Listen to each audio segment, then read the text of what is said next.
there's one place to start because I think the center of the footballing universe this weekend, or this week anyway, midweek, is Ivory Coast, the Africa Cup of Nations. We talked before about what a tremendous tournament it is.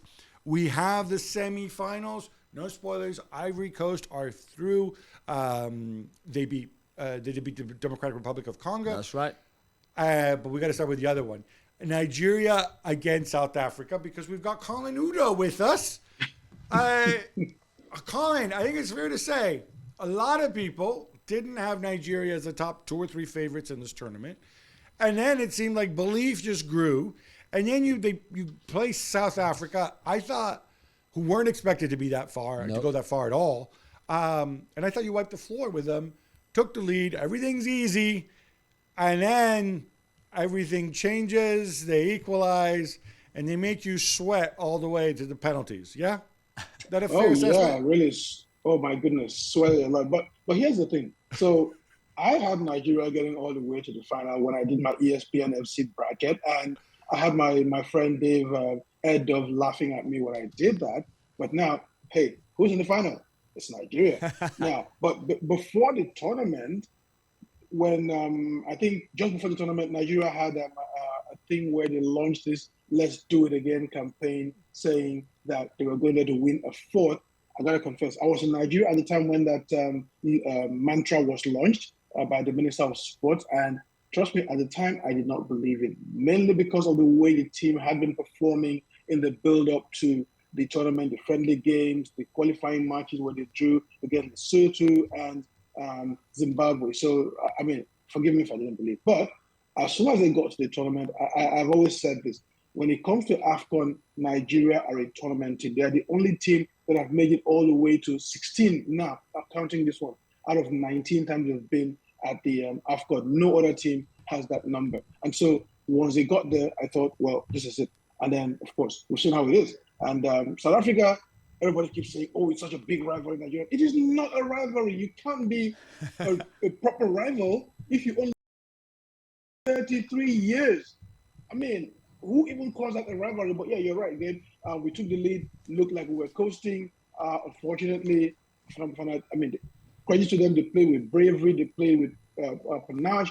They came back, it was 1-1. But the mistake they made was in thinking that just because their goalkeeper stopped 4 penalty kicks against Cape Verde, he will do the same thing against Nigeria. Nigeria is not Cape Verde. And the moment the game got to penalties, I tweeted, I said, look, now Nigeria will win this penalty kick. I tweeted it just as soon as the game got to penalty kicks, and that's exactly what happened because we have a better goalkeeper, we have better players.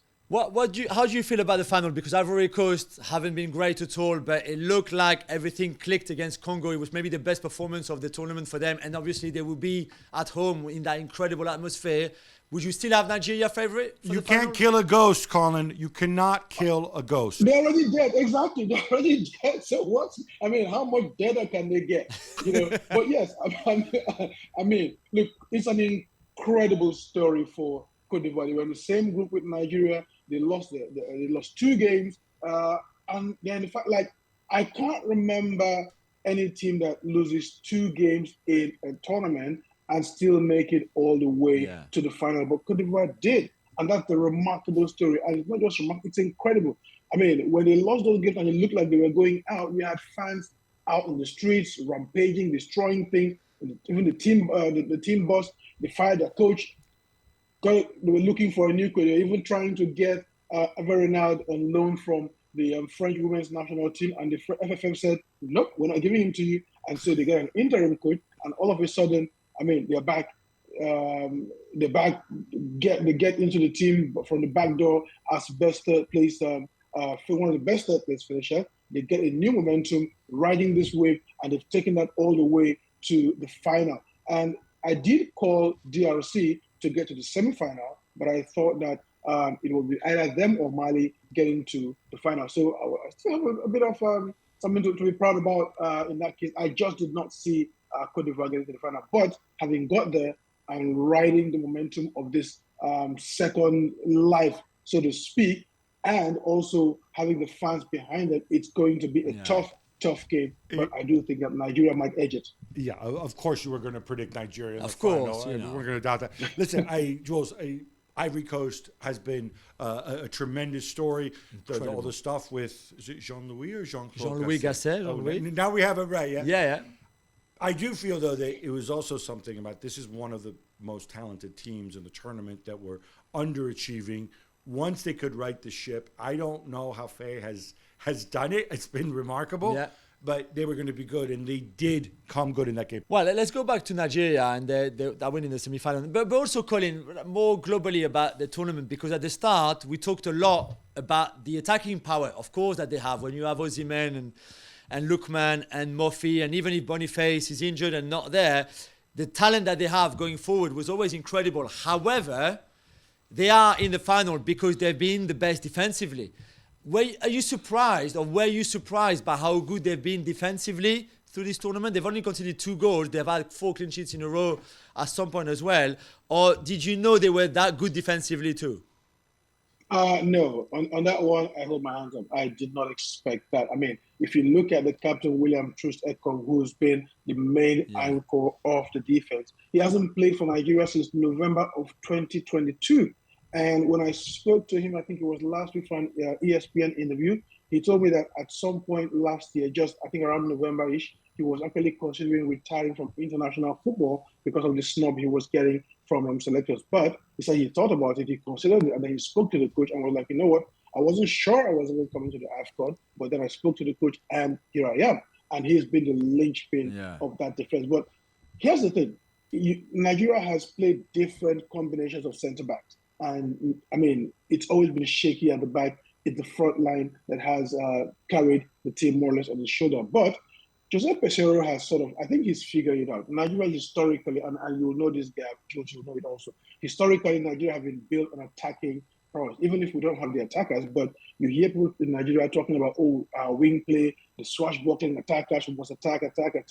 But I think when Peseiro has kind of found the right formula in the sense that you build from the back, and that's what he's done. Instead of playing our irregular 4 at the back and advancing with attacking, he's kind of made it 3 centre backs, 4 midfielders, 2 of whom are wing backs, and then 3 forwards. And the idea being that we're not going to score many goals, but we're going to make ourselves hard to beat. And when you go to a tournament like this, look, the harder you are to score against, the easier it is for you to win. And when you have strikers who can take opportunities, even if they're only 1 in 10, then it makes things a lot easier. And so while Nigeria hasn't scored so many goals, Victor Osimhen has been a phenomenal player. The intensity that he brings to the front line, the high press that he brings, the way he gets defenders petrified out of their boots is what opens opportunities for the likes of Moses Simon and Ademola Lookman. So in that sense, yes, I was a bit surprised that defense has been so good this tournament. And I think that I was hoping that at some point it will come good for Osimhen. He might get a couple of goals, but when the final, hey, who knows? Maybe that's what happens for him or the other strikers. I mean, I know how much you love Osimhen, but just before you go on Osimhen, imagine the let's call it a year between the Napoli title after all that wait, the African Player of the Year trophy that he won. If he was to lead Nigeria to winning AFCON for the first time in 10 years, I mean, Osimhen would be like, can you just imagine? Yeah, and then he could move to Paris Saint-Germain. Hey! Great idea. I think Colin would like to see him in Manchester United. But anyway, we'll see. Oh, no way. That is the one thing I disagree. I don't want Osimhen anywhere in Manchester United. One thing that I being Italian, I've had a soft spot, as we know, for the Super Eagles. Yeah, you've always loved them. Long time. Yeah. Mm-hmm. Ever since poor Gianfranco Zola got unfairly sent off against them in 1994. But there's a lot of Italian in this team. It's not just Osimhen. It's not just Ademola Lookman, whose career has really taken off at Atalanta, has turned it around. He's been phenomenal this season. It's not just Ola Aina, who, of course, spent a bunch of years. It's Calvin Bassey, too. I don't fully know his story because the guy, when he talks, he's very London. But I discovered he was born in Italy, which is Aosta, which is right up in the mountains on the border between Italy and France, where half the people speak French anyway. I just think it's a remarkable story. We can't claim him. You can't claim him. But, no. Not at all. But he's been a big part of that back three, right? And he's also established himself on a bad team, admittedly, in the Premier League this season. Oh yeah, I can claim him not just because he's Nigerian, but because his mom, and that's why you have the surname Bassi, is from the same state as I come from in Nigeria. So I've got one up on you, Gab, in that sense. But yeah, look, he went to Fulham, and he's been absolutely phenomenal there for him, and he's done the same thing with Nigeria playing in that three centre back system. He's held it down. He's been very unyielding, uncompromising, and he's also got the license to go forward on occasion, and he's done that brilliantly. So, look, it's like I said, that defense has surprised me, and I love what they're doing, and I hope that they do it again in the final against Cote d'Ivoire. Okay, let's talk about Cote d'Ivoire then. Obviously, everybody knows the wonderful quote, can't kill a ghost, ghost can't be scared. Frank Kessié is a poet in addition to being an absolute monster in midfield. We know the story about the two defeats, the pressure, and so on, and it's kind of Disney-esque how they came back, and how they came back and were so fortunate as well. Because those games, correct me if I'm wrong or if you disagree here, but in the round of 16, in the quarterfinals, they were fortunate to get back into the game and to go through. But even to qualify for the last 16 was a miracle. And even it's that Morocco. was an absolute miracle. It was not in their own hands. Yeah, it was out of their own hands. It was because they were among the four best third-place teams. But the semifinal, this was a completely different experience. They did play a lot better. Yeah. Colin, what's your theory on why they were so bad before? Did they just kind of wake up and say, hey, let's remember who we are. Let's remember that Seko Fofana, that Sebastian Aller. We've got all these big name players. Let's play well. Is that what happened? Well, look, tournaments have a way of being very funny. And they came in, they stormed through, won their first game, and they were expecting that they would go on from there. And then they came up against Nigeria. They lost that game, and things just kind of began to go a little bit awry. Third game, again, you didn't expect that to happen, but they lost. And so they were out. Now, I think that's changed. First of all, the change in coach, and secondly, the reaction from the fans was probably one of the things that got them going. And I think that, with tournaments like this, sometimes you struggle through the group phase. I've seen, especially at the AFCON, you've seen teams that have struggled in the group phase, and then once they got past that, it was almost like they've got the monkey off their backs, and they just tend to blitzkrieg through the rest of the way. Cameroon have done that before. Ghana have done that. Even Nigeria, when we won the AFCON in 2013, we're this close to being eliminated in the group stages, but bounced back and got all the way there. So once you get into those knockout stages, especially if you're a team of the likes of Nigeria, Cote d'Ivoire, and so on, you kind of get a fresh win.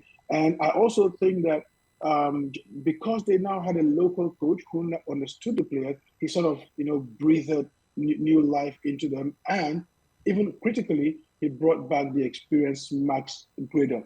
He's a bit over the hill, sort of, but he's part of the team that won the AFCON back a few years ago, Yaya Toure and the rest. And he's also got the experience, and he's been phenomenal for them in that team. So I think when you put all of this together, it's the whole combination of circumstances that has got them here. It's been narrow, it's not been easy, but they've made it, and I think that they'll be a very difficult opponent in the final. Gradel is fascinating. He's 36 years old.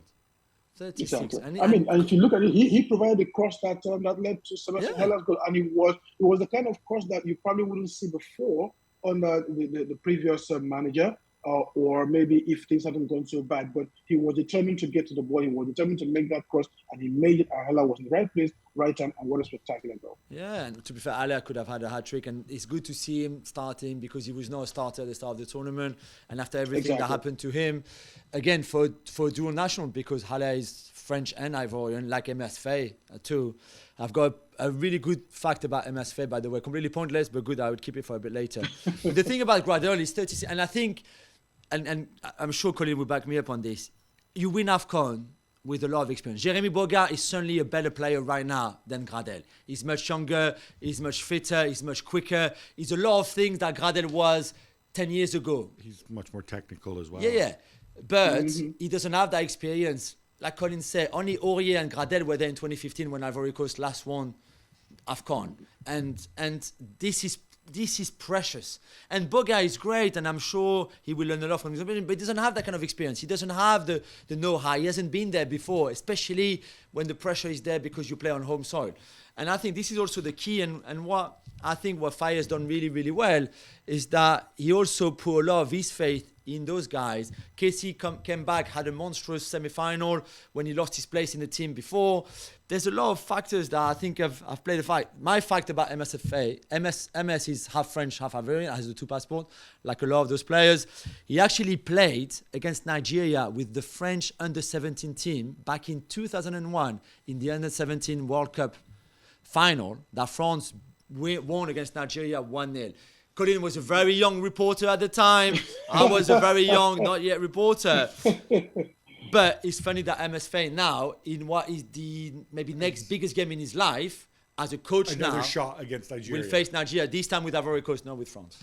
No, I think this is all remarkable. I'm struck by the fact that, you know, I get the part that when you get to the knockout rounds, you're hitting the reset button. That's what every coach says, right, in every tournament. The problem is they were still bad, though, in the round of 16 and in the quarterfinals. This was the first game against a really, really good team. I mean, Colin, I know you had the Democratic Republic of Congo going really far. This is where they clicked together, came together. Yeah. Sure, Georgier suspended. Yeah. Some people would say it's not a bad thing, maybe. No, Hey, that's mean. He's going to go back. He's going for to come the back final. and start the final. Of course. Mm-hmm. He's going to start in the final. You're 100% certain. Well, I'm not 100%. I mean, I'm not the coach, so I wouldn't say 100% certain. But yeah, one would expect that he would start the final. But when you look at the way they've played today, that's going to be a big call for the coach to get him to start the final. But yeah, you're right. I mean, they were this close to going home against Mali. Mali held the lead for so long, and then they came back, scored that equalizer late in the game, and then came back and finished it off with 2 quick goals. And Mali, in fact, I think the Malians were heartbroken, really heartbroken. And speaking of a little bit of pointless facts, Jules, let me add this one to you. Herman Nkalele, the assistant coach of South Africa, played in the team that was beaten by Nigeria 24 years ago in the semi-final, 2-0. And now his assistant coach has played in the team that got beaten by Nigeria again in the second semi-final of the AFCON for the second time. Yeah. There you go. I these regional tournaments throw up all these wonderful storylines, and there's so much familiarity. Copa America, very much the same way. Colin, I'm not going to ask you your prediction because you told us. You're picking Nigeria.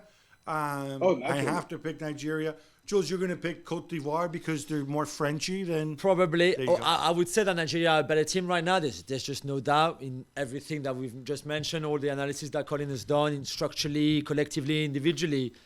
But I don't think the home support in every AFCON is always massive. Yeah, did wonderful things for Ivory Coast earlier in the tournament, didn't it? Yeah, well, who cares? They're in the final. So I'll go for Cote d'Ivoire.